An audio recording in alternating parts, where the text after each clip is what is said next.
you say the three letters BMW to most car enthusiasts, they'll have at least one story to share involving an older model. So while a lot of people tend to enjoy 3s, 5s, and 7s alike, the E32 that I'm standing next to tends to get overshadowed by its younger brother, the E38. Those were considered very timeless designs, very good mix of sport and comfort. And I think the E32 really got overshadowed by the E34 5 Series, which came out around the same time and featured a lot of the same styling, especially on the front end, and it was in a smaller package that handled a little bit better. The 7 Series came only as an automatic transmission. A lot of them were tuned for more comfort and executive-type driving versus outright sportiness, especially given the size. Now, that being said, this particular 740 has been tuned a little bit back in the day by a company that you've definitely all heard of, and we're going to go through what makes this particular model a little bit special, and then take it for a drive and see how it is all these years later. So, opening the hood, it's a nice backwards opening hood, common to a lot of BMWs at the time. The first thing you'll notice about the 740 of this era versus an earlier 735 is the M60 V8. This replaced the earlier M30 straight 6. It was affectionately called the Big 6 in BMW terms. And the Big 6 lasted for years and years and years, and finally got replaced for 1993 with the M60. Now moving on to the rear of the car, styling is subjective. I was never a huge fan of the trunk lid and kind of rear end design of these. I preferred the E34 5 Series much more. It's a little crisper versus this look. That being said, I'm not standing back here to talk about the styling. If you move back a little bit, you'll notice one more badge that is not on most 7 Series of the day, and that is the Dinan badge. Dinan is a performance tuning company that was founded in 1979 by Steve Dinan, and they're based out of Alabama.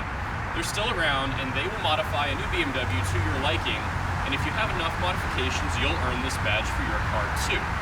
That being said, modifying a 7 Series, especially back then, was not really very common. The original owner took it to Dinan and said, hey, I want to go faster with this car, what can you do for me? And this is the result. And so looking around, it's a pretty typical modern BMW engine bay, different fluid reservoirs. You got your ABS module, power steering, brake booster, radiator, things like that. If we look over here towards the passenger side, there's a little addition here, and it's a Supercharger. Again, looking from the passenger side, this is the Supercharger with the air intake bolted right here. If we move to the radiator support, you'll notice the sticker from Dinan. This is their Supercharger.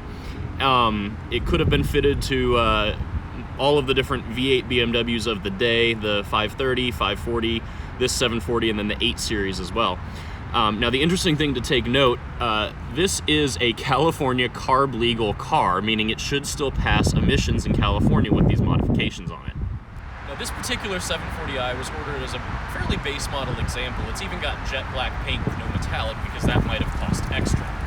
But if you look at the interior of this car, the previous owner did a few upgrades to make it feel as special inside as it is under the hood. They swapped in an E34 M5 steering wheel and airbag with the tricolor stitching. They also swapped in E34 M5 front seats. These are heated, they're powered, they have memory, and they were actually recovered in a gray cloth to match this car's interior color. These would have come in leather or the hurricane fabric from the M5s of the day, but the previous owner decided this cloth was his preferred option, so he went with that. It really does add something to it. It makes the car feel a little bit more like a big M5 versus a 7 Series, and definitely kind of special. Now, one of YouTube's more popular car reviewers, Doug DeMuro, did a quirks and features video on this car's younger brother, the E38 740i. He really liked the car, and one of the quirks that he mentioned was the rear seat belts. They're not really unique to that E38. They're very common among all older BMWs of this vintage, but the one thing that Doug mentioned is that they do go from the inside of the car outboard to the side like this. Doug made some comment about how it's kind of goofy, and it is, but the reason for it was actually explained in a development video for the E32 740i.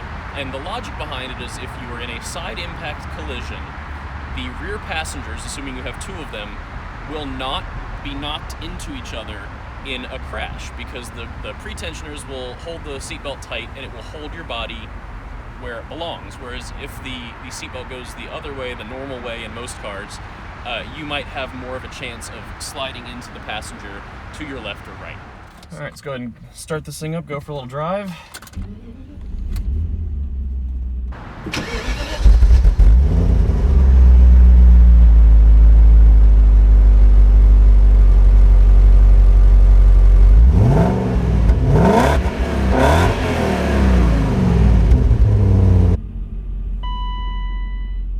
Typical washer fluid low with all of these cars. It's either that or coolant level.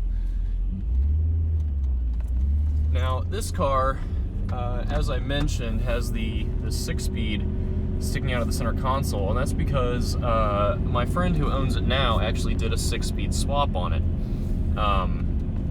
So this car came delivered from Dinan with the traditional automatic. It was actually a 5-speed at the time, which was a big deal for early 90s. But he did a 6-speed swap out of a newer E39 540i, and it kind of changes the characteristic of the car a little bit. So the interesting thing that I don't think I mentioned yet is that when this car was new, the engine block was actually bored and stroked by Dinan. So the displacement is actually greater than 4 liters before you even talk about the Supercharger. We don't know how much bigger this one is. The guess is maybe around a 4.4, but it definitely adds a bit more power to it. And the interesting thing about this car, so these made 282 horsepower when they were new, and they were bolted to a slush box that kind of sapped a little bit of the fun out of it, even if it was a sport automatic, whatever you want to call it. So this car has a tune on it. It's also got a built 364 differential, and it's got Schritt camshafts. So between the Supercharger, the cams, and the diff, this thing really scoots. Unfortunately, it rained overnight, the roads are wet, and this car has no form of traction control, so I don't really want to push it too much here. And the nice thing about this being supercharged is that unlike a turbo or even some of the newer, straight 6 BMW M cars, it doesn't really take a lot of time to build power. It makes a lot of power down low, and it just keeps building and building all the way up to the indicated red line's about 6,200, 6,500. It builds plenty of power all throughout. So very fun. It's got power wherever you need it.